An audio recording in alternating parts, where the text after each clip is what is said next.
మిస్కి పెళ్ళి వద్దంట. వాళ్ళని వెళ్ళిపోమని చెప్పు. వెళ్ళు. ఏమైంది? ఎందుకు అలా ఉన్నావు? మిస్కి పెళ్ళి వద్దంట, వాళ్ళని వెళ్ళిపోమని చెప్పండి.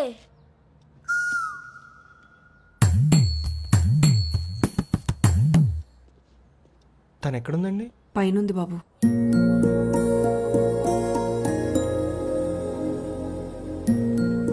ఏమైంది సడన్ గా? మిస్కి పెళ్ళి వద్దంట, వెళ్ళిపోండి. ఎందుకొద్దు? మా అమ్మ ఉద్యోగం గురించి అందనా? ఎహే, మా అమ్మ అలాగే అంటది. నేను చూసుకుంటా అని చెప్పా కదా. అయినా పైకి మా అమ్మ అలా కనిపిస్తుంది కానీ నచ్చితే నెత్తిని పెట్టుకొని చూసుకుంటా తెలుసా. ఏమో అసలు రేపు పెళ్ళాక మీరు ఒకటైపోయి నన్నే పట్టించుకోరేమో. బాగి ఇటు చూడు, ఇటు చూడు బాగి. నేనున్నా కదా, నా మీద నమ్మకం లేదా?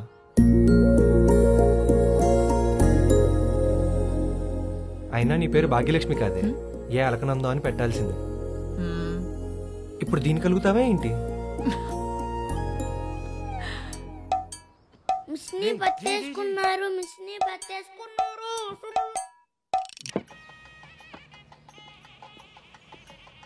తీసుకోబా. మీ చెల్లికి మాట ఇచ్చాను బా, అందుకే ఈ మధ్య జాబ్తో సరిపెట్టేస్తున్నా. ఈ పరిస్థితి అడిగి పెళ్ళాక తెలుస్తుందిలేరా. మనోడు ఇంటర్లో ఉన్నప్పుడు తీతలో తగిచోడువా. అవునరా, నీళ్ళైతే లేట్ అవుతుందని రాయి చూడు. ఈ టైంలో కూడా ఫోన్ ఏంట్రా?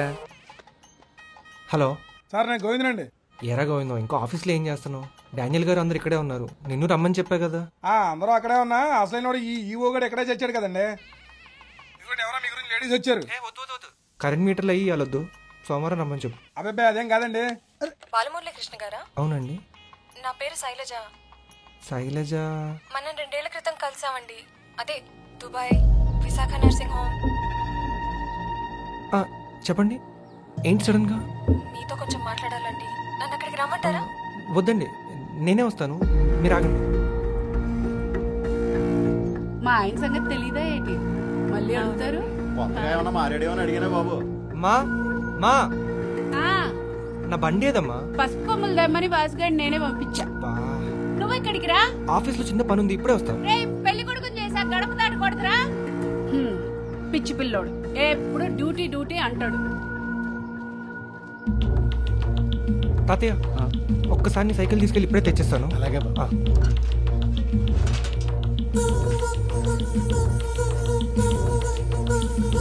నువ్వు నా మొహం పెట్టకరా నాయన. అయినా నేనేమన్నా కిడ్నీలు అడిగినా, కళ్ళు అడిగినా? ఆఫ్టర్ ఆల్ స్పర్మ్ డొనేషన్ చేయమని అడిగాను అంతేగా. ఆఫ్టర్ ఆల్ ఏంట్రా, ఒక బేబీ పుడుతుందంటే నా వైఫ్తో నేను ఎక్స్పీరియన్స్ చేసిన ఒక ఎమోషన్ ఇలా ఆర్టిఫిషియల్గా ఎండ్ అయిపోయినట్టే కదా. అబ్బో, ఇప్పుడు దానిలో పెద్ద తప్పులే చూడకరా బాబు. మనమేం పోయి డైరెక్ట్ గా కలవట్లే.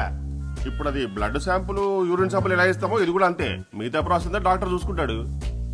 నీకు సరిగ్గా అర్థం కాలేదు అనుకుంటా. మళ్ళీ ఫస్ట్ చెప్పనా? నాకు అర్థమైంది. దుబాయ్లో ఒక ఆవిడ ఉంది, ఆవిడకి పెళ్లి చేసుకునే తీరిక లేదు, పిల్లల్ని కనే ఓపిక లేదు, అందుకని సరోగసి ద్వారా పిల్లల్ని కనాలనుకుంటుంది. తన ప్రెగ్నెన్సీ క్యారీ చేయడానికి అక్కడ ఒక అమ్మాయి రెడీగా ఉంది. ఆ కేసుకి నన్ను స్పర్మ్ డొనేట్ చేయమంటున్నావు. ఇప్పటికే 10 సార్లు చెప్పారా బాబు. అలా అనకరా పాప. మా ఆవిడ కూడా పిల్లలు పుట్టడానికి ఏదో ప్రాబ్లం ఉందంట. ఏదో రకంగా ఓ బిడ్డకి తల్లవాలనుకుంటుంది. నీ వల్ల మంచిగా జరుగుతుంది. నువ్వు చెప్తుంటే బానే ఉంది కానీ నేను చేయను, అస్సలు చేయను రా. రే రే రే, అలా అనకరా. నీ మీద నమ్మకం ముందు అడ్వాన్స్ కూడా తీసుకున్నాడు రా. చెప్పా కదరా, ఆ ఏదో కోటికాడికి షూరిటీ సంతకం పెట్టాను. ఆడబా అయిపోయి పెట్టేశాడు, నేను ఇరుక్కుపోయాను. అరే నీకు మా నాన్న సంగతి తెలుసు కదరా. అరే నీకు మా ఆవిడ సంగతి తెలుసు కదరా, కోసి కూరొడ్డుద్ది. అంత భయం ఉన్నోడివి సంతకం ఎందుకు పెట్టావురా? కావాలని పెట్టలేదురా. ఆడు 2 పెగ్గులేసి ముస్తఫా ముస్తఫా అని అడిగాడు. నేను 4 వేసి డోంట్ వరీ ముస్తఫా అని సంతకం పెట్టేశాను. ఎక్కిన దిగేలోపు ప్రేమదేశం దివాళా తీస్తుంది. ఇప్పుడు నేను కూడా ముస్తఫా ముస్తఫా అంటా, నువ్వు వెళ్ళిచ్చే. అలా ఎవడు పడితే వాడు ఇవ్వకూడదురా. దానికి ఒక family history, colour, height, cat అంటూ బోల్డ్ లెక్కలు ఉంటారా. సరే మరి పోనీ ఎవరన్నా చూద్దాం. రే, మనం సపోజ్ చేసేది ఓ ఇల్లీగల్ సరోగసి కేసుని. బయట వాళ్ళు నమ్మలేం. ఈ మ్యాటర్ కనుక లీక్ అయిందనుకో ఇద్దరిని బొక్కలో ఎత్తారు. మళ్ళీ ఇందులో ఇల్లీగల్ ఏంట్రా? మళ్ళీ ఇందులో ఇల్లీగల్ ఏంట్రా? మరీ అంత భయపడాల్సింది ఏం లేదురా, నేను చూసుకుంటా. పోనీ పోనీ లేదు కానీ లేదురా, నువ్వు నా కోసం చేస్తున్నావు అంతే. సమస్య లేదురా, నేను రాను రాను రాను. అరే నీకు దండం పెడతారా ప్లీజ్. అరే ఎందుకు పుట్టారు సార్? 70 ఏళ్ళ ముసలావిడికి పుట్టించాం సార్. ఇప్పుడు పద్ధతులన్నీ మారిపోయాయి సార్. సార్ సిటీలో అద్దె కొంప దొరకడం కన్నా అద్దె గర్భం దొరకడం ఈజీ. మనమే మాట్లాడక్కర్లేదు సార్, అన్ని డబ్బులే మాట్లాడతాయి. ఓకే నమస్తే. నమస్తే సార్. ఇదే సార్ అని చెప్పింది. అన్ని మనం అనుకున్న క్వాలిటీస్ ఉన్నాయి కదా సార్. మొత్తం ఎంక్వైరీ చేయించా. ఫ్యామిలీ బ్యాక్గ్రౌండ్ నుంచి నేకెడ్ బాడీ మెజర్మెంట్స్ వరకు మొత్తం మనకు కావాల్సినట్టే ఉన్నాయి. ఇదిగో ఈ అమ్మాయి కూడా ప్రెగ్నెన్సీ క్యారీ చేయడానికి రెడీగా ఉంది. ఫార్మాలిటీగా ఈ డాక్యుమెంట్ మీద సైన్ పెట్టేస్తే ఇదిగోమ్మా. ఇందులో అంత ఆలోచించడానికి ఏం లేదు. ఫర్దర్ గా ఫ్యూచర్ లో మనకి ఎటువంటి ప్రాబ్లం రాకుండా ఉండడానికి చిన్న జాగ్రత్త అంతే. సార్ మరి ఆ మిగిలిన అమౌంట్? అది నేను చూస్తానమ్మా, నేను సెట్ చేస్తాను. నువ్వు పంచి, నువ్వు బయట వెయిట్ చేయి, నేను మళ్ళీ పిలుస్తాను. అలాగేనండి.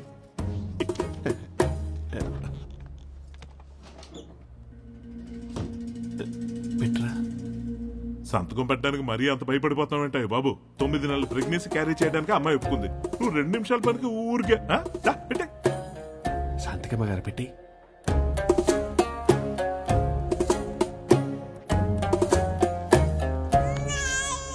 బుక్సా వీడియోసా? ఈ జనరేషన్ లో బుక్స్ ఎవరు చూస్తున్నారమ్మా? అన్ని వీడియోసే. బాబు దగ్గర ఉంటాయిలే. అంటే మా వాడు ఈ జనరేషన్ వాడు కాదు. బుక్సే పెట్టాము.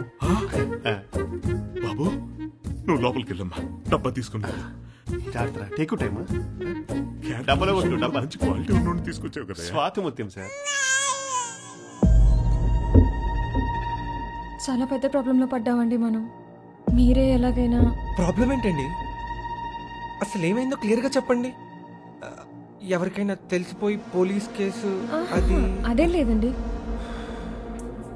9 నెలల తర్వాత ఆ దుబాయ్ ఆవిడ వచ్చి బేబీని తీసుకువెళ్ళాలి కదండి. ఆవిడేమో రాలేదు. ప్రతి నెల వచ్చే నెల వస్తుంది అని 6 నెలలు ఇలాగే గడిపేశారు. నాకు ఎందుకో డౌట్ వచ్చి ఆ డాక్టర్ని గట్టిగా అడిగితే ఆ దుబాయ్ ఆవిడ యాక్సిడెంట్ అయ్యి చనిపోయింది అన్నారు. మీరేం కంగారు పడకండి, వాళ్ళ ఫ్యామిలీ మెంబర్స్ని కాంటాక్ట్ అవుతున్నాము, ఎలాగైనా బేబీని పంపించేస్తాము, మీరేం వర్రీ కాకండి అని అంటున్నారు. కానీ అలా అంటూనే ఇప్పటిదాకా బేబీని నా దగ్గరే ఉంచేశారు. మా హస్బెండ్ కువైట్లో జాబ్ చేస్తారండి. ఆయనకి అసలు ఈ విషయమే తెలీదు. ఇది ఆ దుబాయ్ ఆవిడ చనిపోయిన విషయం? చచ్చా, నేను ఈ సరోగసికి ఒప్పుకున్న విషయం. ఇప్పుడు మా హస్బెండ్ వచ్చి నన్ను కూడా కువైట్ తీసుకెళ్లిపోతాను అని అంటున్నారు. వీసా అంతా కూడా ప్రాసెస్ అయిపోయింది. ఈ పరిస్థితిలో బాబుని ఏం చేయాలో తెలియక. ఇది మీ అబ్బాయి ఏడ్ చేసి పడుకుని పోయాడు. జాగ్రత్త.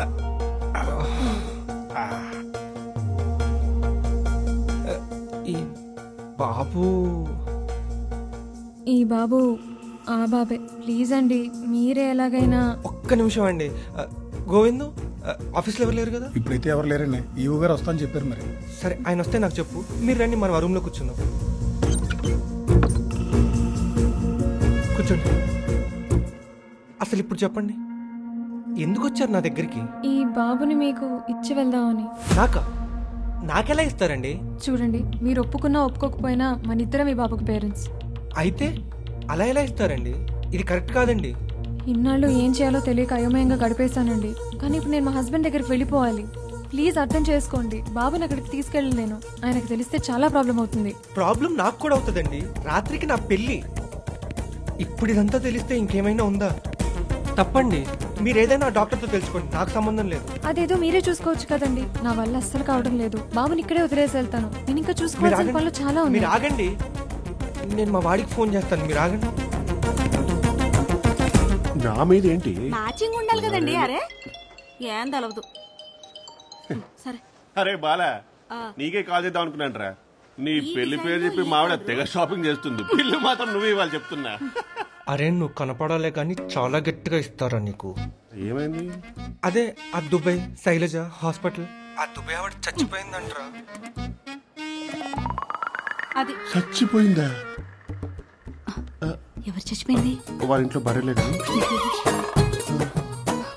ఇప్పుడు అమ్మాయి వచ్చి ఎవరు రియాక్ట్ అవ్వట్లేదని పిల్ల నాకు ఇవ్వాలనుకుంటుంది. అరే అలా గురించి నువ్వు ఒప్పుకో, పోలీస్ కేసు పెడతాను చెప్పు. అరే బుర్రుండే మాట్లాడుతున్నావా? ఇది ఇల్లీగల్, తెలిస్తే బొక్కలేస్తారని నువ్వే కదరా చెప్పావు. ఈ కలర్ బాగుందా, ఈ కలర్ బాగుందా? నాకు ఈ స్కిన్ టోన్కి ఏదైనా బాగుంటుంది. అవునా? అయితే రెండు తీసేస్తా. ఉత్తునే అన్నం లేరా? అలా అంటే భయపడతారు. నువ్వు మాత్రం గట్టిగా మాట్లాడు. నేను ఈ లోపు హాస్పిటల్ ఫోన్ చేసి మాట్లాడతాను. Okay bye. ఏమండి, మీకేమైనా తీసుకోమంటారా? కట్రాయలు తీసుకో. రెండెందుకండి, ఒకటి చాలు. ఒక అడ్రాయలు. అస్సలు కుదరదండి. నేను కోర్టుకి ఎక్కుతా, పోలీస్ కేసు పెడతా. మంచిది, ఆ పని చేయండి. ఏదో ఒకటి తేలిపోతుంది. ఈ టెన్షన్ నేను కూడా తట్టుకోలేకపోతున్నాను. అంతవరకు మీ బాబుని మీ దగ్గరే ఉంచుకోండి. అది కాదండి, సాయంత్రం నా పెళ్లి పెట్టుకొని ఏంటండి ఇదంతా? మీకు అసలు కొంచెమైనా జాలుందా? ఉంది కాబట్టి ఎన్నాళ్ళు ఓపిక్గా ఆగాను. అయినా దయచేసి అర్థం చేసుకోండి, మీకు ఇంకా పెళ్లి అవుతోంది, నాకు ఆల్రెడీ అయిపోయింది. సార్ యువ గారు వచ్చారండి, తలుపు తీయమంటున్నారు.